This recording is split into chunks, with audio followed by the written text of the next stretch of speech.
Good afternoon. I'm Lisa Pierce-Goldstein, and welcome to my research proposal presentation on music teachers' knowledge of augmentative and alternative communication. Before we head over to PowerPoint for my presentation, I'll just describe myself and my background. I am a middle-aged Caucasian woman with shoulder-length medium brown hair. I am wearing black and red computer glasses. I'm wearing a black V-neck shirt with an aqua pattern. My background is yellow and white. There is a picture of a whale and a California license plate in my background. I am now going to share my screen and we will head over to PowerPoint for the rest of the presentation. Once again, welcome to Music Teachers' Knowledge of Augmentative and Alternative Communication. We are going to be investigating this topic through a variety of angles. We're going to look at the problem I'm investigating, take a tour through the scholarly literature on what investigations have already been done on the topic. I'll present the need for the study, my research questions, and the methods that I am proposing to use to investigate my research questions. Let's take a look at the problem. The problem I'm investigating in this research proposal is, are music educators developing the skills needed to support their students with disabilities in accessing the fundamental human and legal right, the right to communicate? Let's investigate what has been said in the scholarly literature on the topics of policy, music education and exceptionalities, AAC, communication, communicative competence, music therapy, and music education. In 1948, the United Nations made its Declaration of Human Rights. And one of the fundamental rights that they outlined was the right to communicate. Article 19 of this declaration states that everyone has the right to freedom of opinion and expression.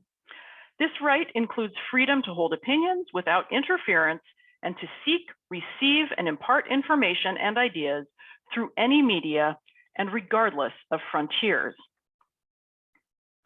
The UN continued to assert this right in their 1989 Convention on the Rights of the Child, where they asserted that children also have the right to freedom of opinion and expression.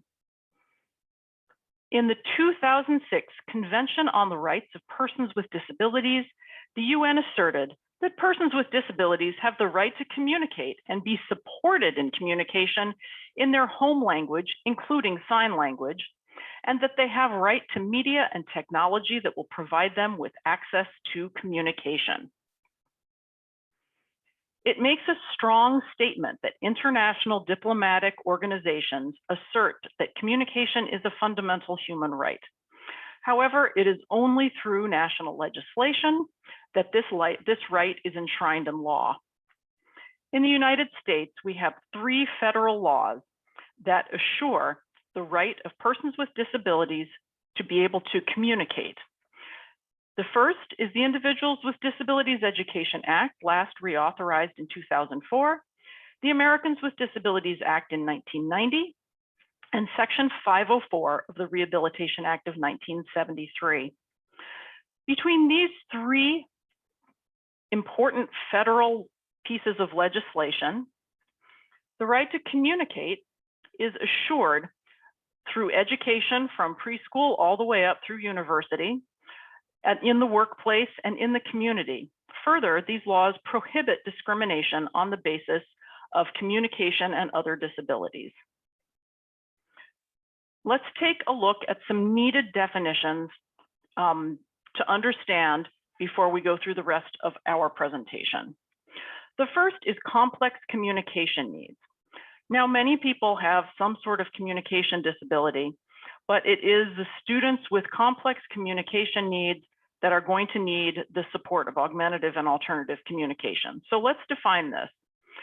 The president of the International Society of Augmentative and Alternative Communication in 2002 defined it as people with complex communication needs have communication problems associated with a wide range of physical, sensory, and environmental causes, which restrict or limit their ability to participate independently in society.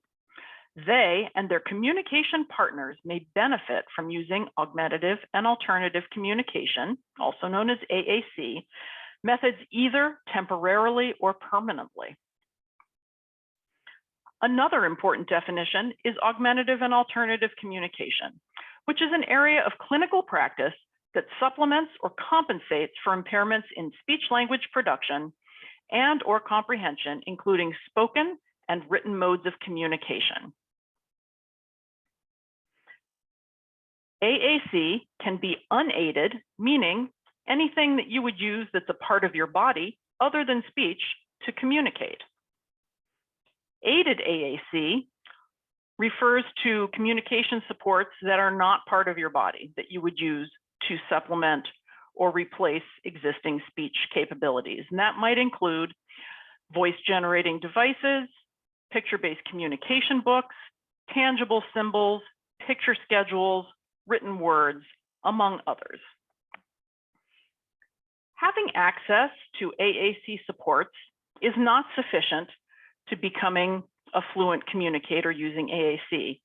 You need to develop communicative competence. This is a concept that was first described by Janice Light in 1989. Light and McNaughton revisited that definition in 2014. And there are 4 types of competence that AAC users need to focus on developing. The first is linguistic competence, which refers to one's expressive and receptive language capabilities. The second is operational competence, which refers to one's ability to operate a communication system. Do you know how to turn it on and off? Can you find the pictures that you need in your system? Do you know when it needs to be charged or when you need more vocabulary? Can you transport it from one location to the next? The third is social competence, knowing who to speak to, what to speak about, when to speak, when not to speak.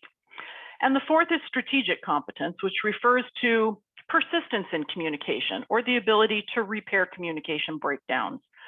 Light and McNaughton feel that this is very important for AAC users, as people who communicate using speech are often resistant to communicating with people who use non-standard means of communication.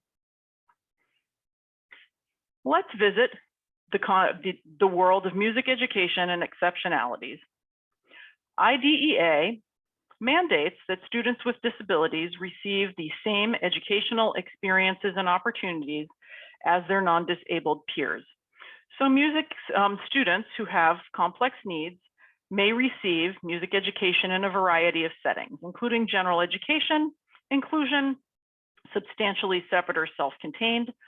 Additionally, they may experience music activities in the context of music therapy, which, not to be confused with music education, is a discipline that uses music in order to target non-musical goals, developmental goals, behavioral goals, emotional goals. It's also important to look at the reauthorization of IDEA in 1997, which required IEP teams to consider assistive technology for students that need it.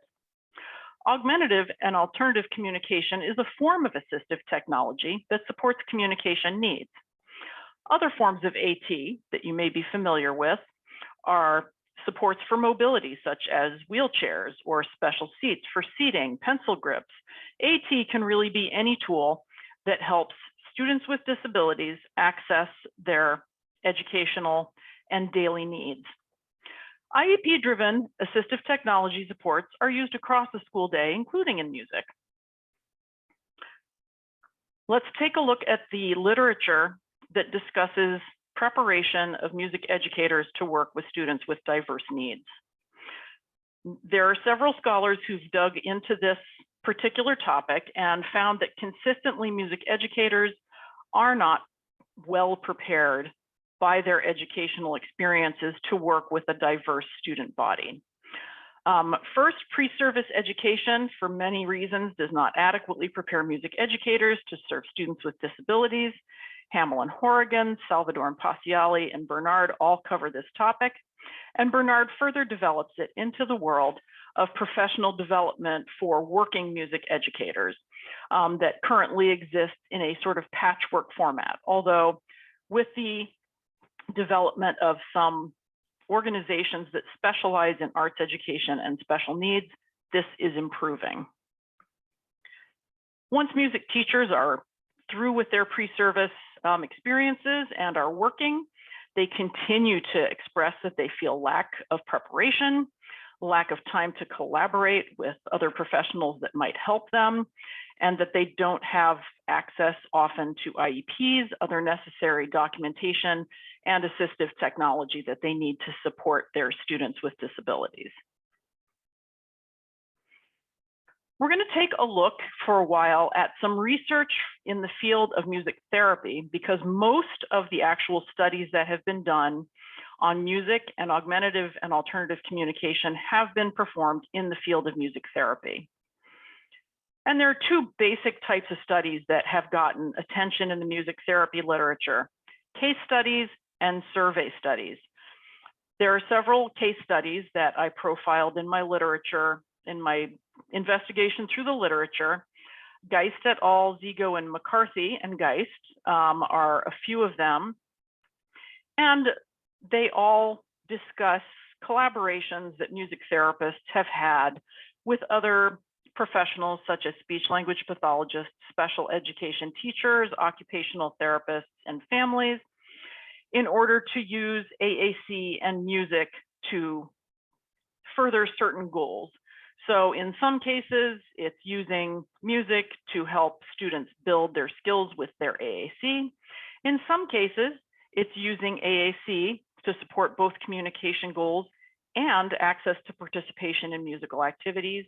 And in one case, the Geist et al. Profiles a 4-year-old boy on the autism spectrum and talks about how the music therapist, the SLP, and the special education teacher used AAC and music together to help this boy develop social language skills. In the field of music therapy, there have been 4 major survey studies on music therapist training and knowledge of AAC. McCarthy et al. Profiled music therapists' experiences with speech pathologists and their knowledge of AAC. Gadbury profiled music therapists' use of aided AAC with students on the autism spectrum. Gadbury and Sweeney followed up on the earlier Gadbury study and expanded the scope of this study to include not just practicing music therapists, but also university faculty in music therapy to investigate how music therapists were being trained in AAC. And most recently, Fuller and Short investigated Australian music therapists' use of visual supports in their sessions with clients. Now, the basic upshot of all of these is that universally, music therapists do not feel like they are receiving adequate education in AAC and how to use it. However, the situation is getting better in the Fuller and Short. Most of the people who participated in this survey report that they know what AAC is, that they are using some of it at least, most especially visual schedules and picture-based visual supports.